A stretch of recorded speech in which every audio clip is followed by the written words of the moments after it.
Alors le métier que je souhaitais faire petite, le premier souvenir que c'est je voulais être sage-femme. Pas du tout été sage-femme. En fait, j'ai démarché pour ça. Hein, j'ai fait un bac scientifique. Ensuite, je suis allée à la fac de médecine. Et puis finalement, j'ai passé des concours. J'ai failli rentrer dans une école d'infirmière, mais c'était trop loin. Et mes parents n'avaient pas vraiment les moyens d'assumer financièrement le fait que je loge ailleurs. Et donc du coup, j'ai arrêté là mes études au bout de 2 ans de médecine et j'ai travaillé dans un laboratoire. Donc au départ, j'ai commencé comme ça, comme aide-laborantine. Et ensuite, j'ai travaillé comme chimiste à l'INRS. D'accord, ça faisait l'objet de ma seconde question. Qu'est-ce que tu as fait finalement comme profession? Voilà, disons que ça c'est resté quand même dans le domaine de la santé, puisque à l'INRS, je travaillais comme chimiste et je faisais de la surveillance biologique pour les personnes qui étaient exposées à des substances cancérogènes ou dites cancérogènes. Donc voir un petit peu comment on pouvait analyser les choses, quelles étaient les répercussions que pouvait avoir une exposition à tel ou tel produit. Ça faisait partie d'études avec des déplacements dans les entreprises et puis des recueils de liquides biologiques. Voilà. D'accord, et ça pendant combien de temps alors? Pendant 20 ans. Okay. Voilà. Et alors le jour où tout a basculé, pourquoi et qu'est-ce qui s'est passé? Eh bien, le jour où tout a basculé, en fait, ça n'a pas forcément basculé professionnellement, ça a basculé, c'est moi. Moi, je suis tombée malade, c'est-à-dire qu'à un moment, il y a eu un déclencheur déjà personnel au départ. Et j'avais 30 ans, en fait. J'ai sombré dans une dépression extrêmement grave où j'ai fait de l'anorexie mentale, donc j'ai perdu énormément de poids, je m'alimentais plus du tout. Mais quelle était la raison de cette dépression? Au départ, je savais pas. Au départ, je savais pas parce que je venais de divorcer. Mais les choses s'étaient déjà un peu installées avant le divorce et j'avais rencontré quelqu'un d'autre et je m'étais installée donc avec cette autre personne et à un moment j'ai lâché et je n'aurais pas su dire, disons qu'aujourd'hui j'ai un peu plus d'explications par rapport à ça parce que j'y ai réfléchi, mais à l'époque j'aurais pas su dire pourquoi. Je sombrais, j'avais plus de sens, j'avais plus envie, je voyais pas pourquoi je m'en sortirais parce que rien ne me raccrochait à l'extérieur. Non, pourtant j'avais 2 filles qui avaient 6 et 3 ans quand tout a commencé. Et malgré ça, malgré le souvenir que j'ai très difficile de cette période, surtout pour elles, parce que je voyais bien que j'étais absente, qu'elles avaient l'image, c'est même plus que l'image, mais d'une maman qui était malade, déprimée, qui pleurait, qui restait allongée sur le canapé, qui s'enfermait, qui criait, qui va les pompiers, tout y est passé quoi. Donc et même ça, je réussissais pas non, j'y arrivais pas. Je me disais au pire elles seront mieux sans moi quoi, parce que là ça ne faisait que surrajouter à certaines choses. J'étais dans un espèce de bain de je sais pas quoi et je coulais en fait, je coulais. Et tout ça a duré combien de temps et comment 5 ans. Tu as pu t'en sortir? Qu'est-ce qui s'est passé? Et en fait ça a duré 5 ans, en fait vraiment 5 ans, ou 1 an où ça a été vraiment le noir total. avec même un moment où c'était vraiment l'extrême limite, où on a dit les médecins ont dit à mes parents qu'il fallait attendre la nuit pour savoir si on allait pouvoir me sauver ou pas, quoi. Oui, parce que tu m'as parlé tout à l'heure d'une grosse perte de poids aussi. Ouais, c'est ça. Disons que j'avais 6 de tension, le cœur battait quasiment plus, enfin, c'est à y réfléchir aujourd'hui, je ne sais pas comment je suis restée vivante en fait. Voilà. Donc tu as eu besoin d'aide, tu en as eu, comment tu as fait pour t'en sortir? Eh bien en fait, le gros déclencheur, je dirais que c'est mon frère.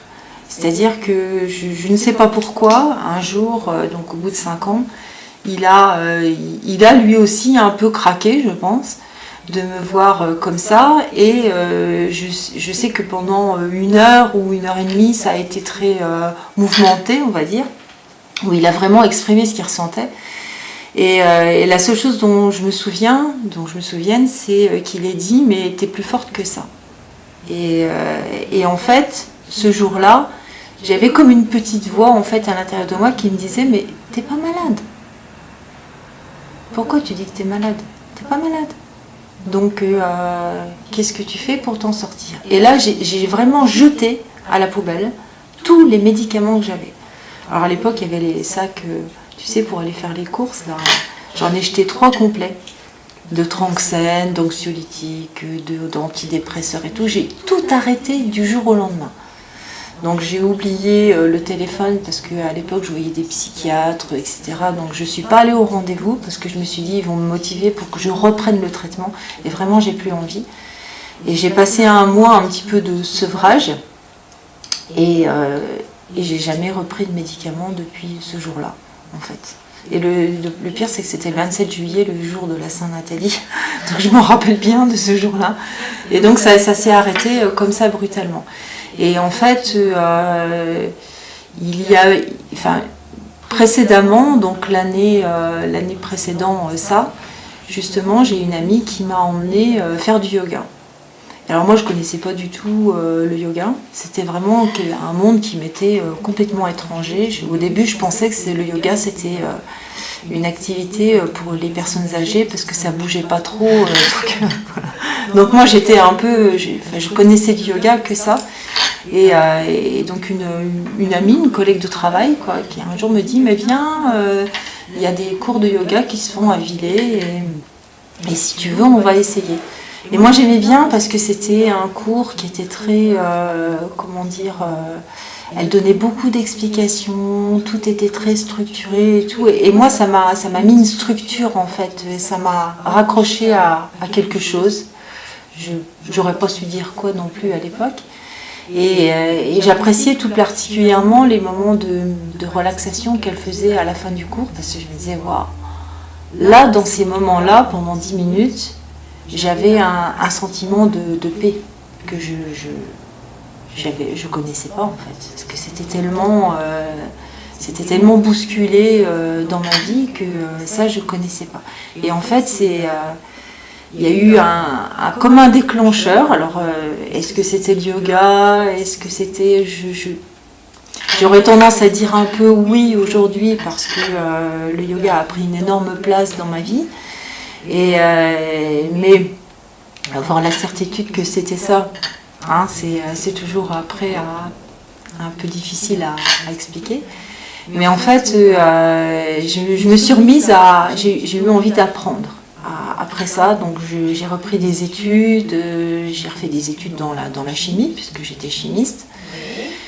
Et puis bon, j'ai fait des cours du soir, j'ai quand même pas mal galéré, mais ça me donnait une certaine force intérieure, le fait d'apprendre comme ça. Et en parallèle, je pratiquais le yoga. On reprend cette partie.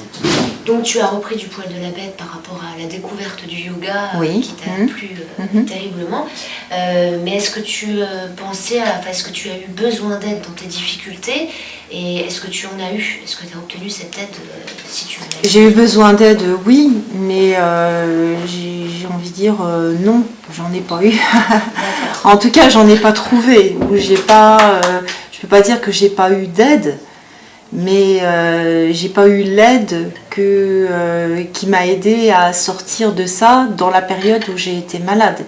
L'aide, je l'ai eue quand j'ai rencontré le yoga et qu'ensuite j'ai démarché pour rentrer, enfin pour m'y former. Ensuite, je suis partie en Inde. Ça m'a apporté de l'aide. Voilà. D'accord, c'est génial. Tu es partie en Inde, donc tu as fait plusieurs séjours là-bas?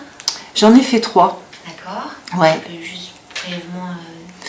En fait, je suis rentrée, pour donner une petite chronologie, j'ai commencé le yoga en 99, je crois. Je suis rentrée à l'école de yoga en 2006. Je suis partie en Inde en 2009, donc pendant un mois, où j'ai découvert, on va dire, le yoga dans son aspect plus philosophique, c'est-à-dire pas seulement le côté postural qui est valorisé ici. Ensuite, je suis repartie en Inde en 2011 et en 2016. Voilà, 3 fois. D'accord. Et alors, où en es-tu aujourd'hui? Est-ce que tu vas mieux par rapport aux difficultés de ta première vie que tu as pu rencontrer, les difficultés, problèmes de santé, et tu as découvert du yoga? Oui, je vais beaucoup mieux. En tout cas, je dirais que je vis plus du tout suivant le même aspect. C'est-à-dire que j'avais des difficultés de vie, j'ai envie de dire un peu structurelles. La vie que je vivais à l'époque ne me convenait pas, même si je ne le savais pas. Aujourd'hui, le yoga m'a amené une démarche beaucoup plus philosophique et un mode de vie qui m'épanouit beaucoup et me remplit en fait. D'accord. Alors si c'était à refaire? Sans hésitation. Je partirai même un peu plus longtemps en Inde. J'y retournerai cette année. Et demain? Demain, qu'est-ce que tu prévois pour l'avenir? Ce que je prévois pour l'avenir, c'est vraiment... moi, je suis vraiment rentrée dans une démarche assez philosophique, voire spirituelle du yoga. Et mon aspiration, c'est vraiment d'aller encore plus vers cet aspect-là de la vie. Donc tu donnes des cours? Je donne des cours, oui, je donne des cours. J'ai même envie de dire que oui, je donne des cours, mais je suis plus dans le partage. J'aime pas trop l'aspect professeur-élève. Voilà, j'ai envie de partager tout ce que je vis, tout ce que j'ai vécu, tout ce que je connais et retransmettre effectivement quelque chose du yoga sur un aspect d'une vie qui permet d'aider énormément, quoi. Donc, alors je donne des cours et mon objectif, c'est effectivement de pouvoir enrichir un petit peu tout ça, parce que je me suis à la fois tournée vers l'aspect spirituel et philosophique du yoga, mais aussi de par ma profession vers l'aspect thérapeutique. C'est-à-dire comment le yoga arrive-t-il à soigner, puisqu'il y a quand même dans les écrits philosophiques du yoga qui ont 3000 ans, donc ça c'est pas des choses qui ont été inventées là, mais il y a un aspect très thérapeutique du yoga. Donc je travaille cet aspect-là du yoga pour justement aider les gens avec un aspect énergétique et des techniques aussi complémentaires, les huiles essentielles, puisque c'est mon... Voilà, c'est ce que j'allais dire justement. C'est mon côté chimiste qui est ressorti. Voilà, c'était ça l'expérience chimiste que tu as pu lier avec cette nouvelle activité. C'est ça. Nous proposer aussi une méthode de yoga avec les huiles essentielles que j'ai pu pratiquer. C'est ça. Donc j'en témoigne aussi. Donc tu ne fais pas que du yoga postural. Non, parce qu'on parle beaucoup de ça. C'est pas mon activité majoritaire, voilà. Le yoga postural. Je suis vraiment, quand je parle du côté philosophique, c'est-à-dire que je suis, on va dire, pour être plus compréhensible, dans un aspect plus mindfulness du yoga.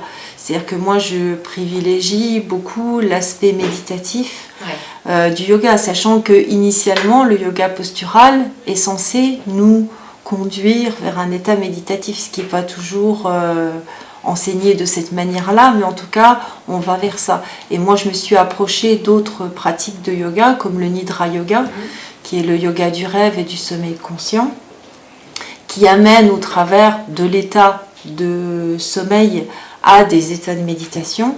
Et je me suis aussi rapprochée du Nada Yoga, qui est une forme de musicothérapie qui travaille beaucoup sur l'aspect émotionnel de l'être et qui va aider justement à calmer et à utiliser cette énergie de l'émotion pour autre chose que pour nous manger la rate. Et il y a aussi les bols chantants. Il y a les bols chantants, voilà. Je connais, j'ai fait beaucoup de choses, parce que c'est vrai que quand on va en Inde, ils se contentent pas de faire une technique de yoga. On va travailler sur la philosophie, on va utiliser des remèdes ayurvédiques, on utilise l'alimentation, on soigne l'alimentation. On va utiliser des techniques pour aller se promener, on travaille sur la méditation, on travaille sur le chant, on travaille sur la voix, on travaille sur les couleurs, Et ça, c'est vraiment un aspect assez intégratif qui, je trouve, est important, parce que quand on se contente de faire, par exemple, que du yoga postural, on travaille que sur l'aspect physique de la personne. Voilà, c'est ce que j'apprécie quand je prends des cours avec toi, c'est vraiment toutes les méthodes. Il y a beaucoup de sortes de yoga que tout le monde ne connaît pas en France. Quand on parle yoga, c'est toujours les postures, alors que non, le yoga, tu proposes tout un patchwork de plusieurs méthodes, et c'est ça qui est super intéressant.